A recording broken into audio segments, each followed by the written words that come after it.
Santiago de Compostela Cathedral's Pórtico of Glory is one of the crowning works in the history of art.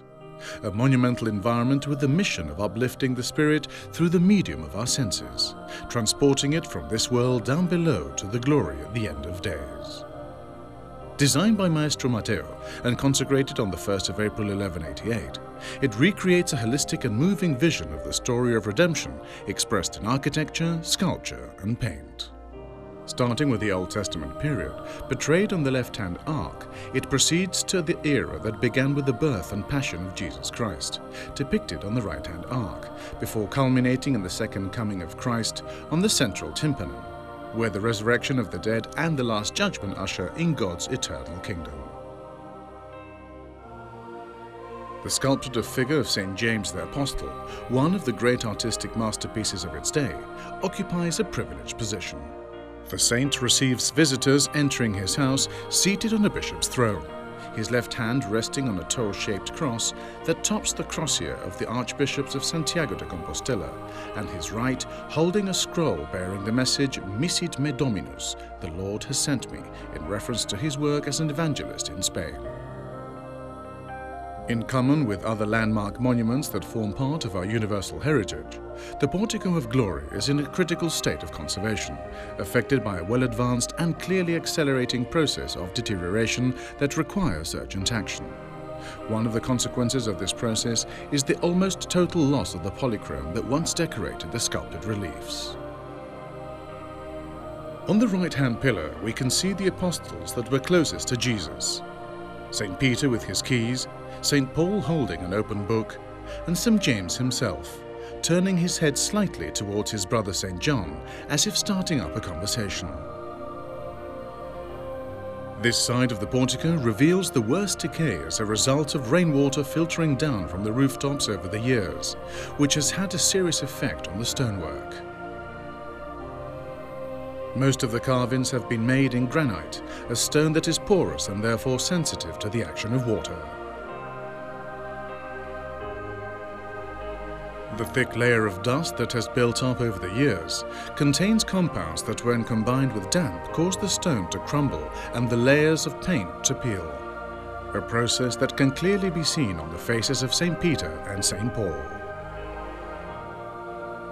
The study and analysis currently being carried out have revealed the seriousness of this process, which has speeded up dramatically in recent years.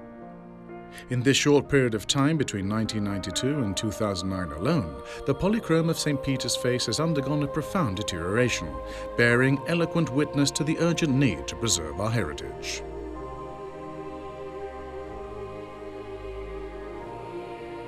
Arranged around the other pillar on which glory rests, we find the group of Old Testament prophets, headed by Moses with the tablets of the law, followed by Isaiah, Daniel, and Jeremiah.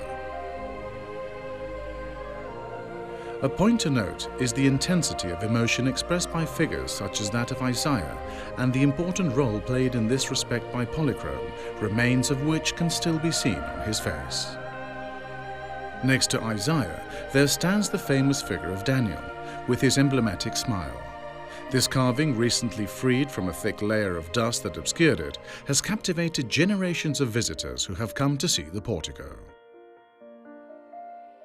Christ is portrayed in majesty, surrounded by the 24 elders of the Apocalypse with their musical instruments, and flanked by the 4 evangelists, each decorated with a layer of gold and shown writing on a sheet of parchment that rests on the symbol of their gospel.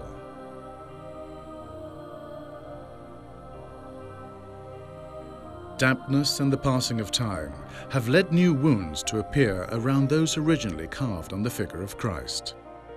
In this case, they affect the stone itself, forming an evocative image that helps us to meditate on the responsibility we bear towards the preservation of our artistic heritage. Academic discourses that help us to understand the significance on the original wounds do not alone suffice. We also need to take the steps needed to cure the decay produced by those of the other kind. The abundant remains of polychrome that adorn the figure of the Redeemer, the result of a series of coats of paint applied at different times, allow us to obtain an idea of how the portico must have looked like in full color down the ages. through the use of a variety of analytical procedures. The Cathedral project is the most significant work of restoration and conservation to have ever been undertaken in the Basilica of St. James in Compostela. The preliminary study phase now complete, work is in process in the design of the action and preventive conservation plans that will make it possible to carry out the restoration and conservation work for the site as a whole. As work progresses, within the overall framework of the Cathedral project sponsored by the Archdiocese and the Chapter of Santiago Cathedral and funded by the Fundación Barrier, the enigmas and the beauty of the portico will gradually be revealed to us.